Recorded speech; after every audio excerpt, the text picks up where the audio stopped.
ఇలా పత్తికి సంబంధించిన వివాదం వచ్చింది ఒక రెండు దేశాల మధ్యలో. భారతదేశానికి పాకిస్తాన్కి మధ్యలో పత్తికి సంబంధించిన ఒక వివాదం ఉంది.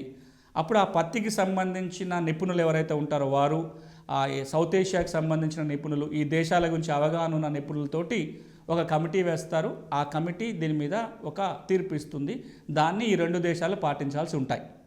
ఒకవేళ ఈ భారతదేశానికి కానీ పాకిస్తాన్కి కానీ అభ్యంతరం ఉన్నట్లయితే ఈ అపిలేట్ బాడీకి వెళ్తుంది. ఇది అప్పీల్ బాడీ, వీళ్ళు తీర్పిస్తారు. ఇంతకుముందు అన్నట్టుగా ఈ అపిలేట్ బాడీలో 7 మంది సభ్యుల నియామకం ఉంటుంది. ఆ సభ్యుల టర్మ్ అయిపోయిన కొద్దీ ఇతర సభ్యుల నియామకం చేయడానికి అన్ని సభ్య దేశాలకు అధికారం ఉంటే వాళ్ళ నియామకం జరుగుతుంది. ఈ విధానాన్ని అనుసరించి ఇప్పటి వరకు భారతదేశం గత 25 సంవత్సరాలలో దాదాపు 24 కేసులు వేయటం జరిగింది రకరకాల అంశాల మీద వ్యవసాయానికి సంబంధించి. మొత్తంగా దాదాపు 650 కేసులు నమోదైన ఇప్పటిదాకా ఈ అన్ని దేశాలు వేసిన కేసులు లెక్కేసుకుంటే. అందులో 350 కేసుల వరకు ఈ డిస్ప్యూట్ సెటిల్మెంట్ మెకానిజం ద్వారా తీర్పులు వెలువచ్చడం జరిగింది. ఇది వివాద పరిష్కారానికి WTO పరిధిలో ఉన్న వ్యవస్థ.